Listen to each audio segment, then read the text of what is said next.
Welcome to Daily Scripture Reading. I do not own the rights to this music. 1 Samuel chapter 30, beginning at verse 1 and ending at verse 15. This is the English Standard Version. David's wives are captured. Now when David and his men came to Ziklag on the third day, the Amalekites had made a raid against the Negeb and against Ziklag. They had overcome Ziklag and burned it with fire, and taken captive the women and all who were in it, both small and great.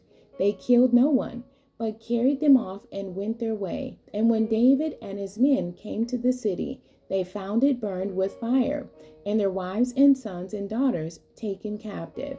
Then David and the people who were with him raised their voices and wept until they had no more strength to weep.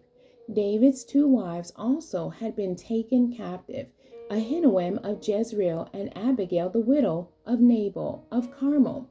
And David was greatly distressed, for the people spoke of stoning him, because all the people were bitter in soul, each for his sons and daughters. But David strengthened himself in the Lord his God.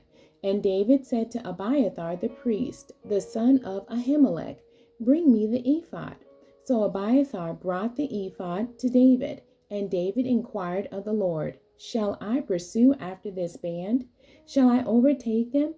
He answered him, "Pursue, for you shall surely overtake and shall surely rescue."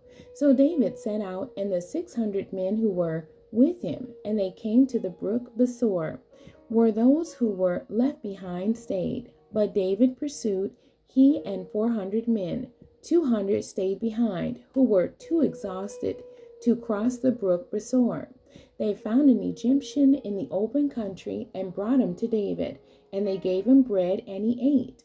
They gave him water to drink, and they gave him a piece of a cake of figs and 2 clusters of raisins. And when he had eaten, his spirit revived, for he had not eaten bread or drunk water for 3 days and 3 nights. And David said to him, "To whom do you belong, and where are you from?" He said, "I am a young man of Egypt, servant to Amalekite, and my master left me behind because I fell sick 3 days ago. We had made a raid against the Negeb of the Cherethites, and against that which belongs to Judah, and against the Negeb of Caleb, and we burned Ziklag with fire." And David said to him, "Will you take me down to this band?" And he said, "Swear to me by God that you will not kill me or deliver me into the hands of my master, and I will take you down to this band." The end. God bless you, and thank you for joining me today.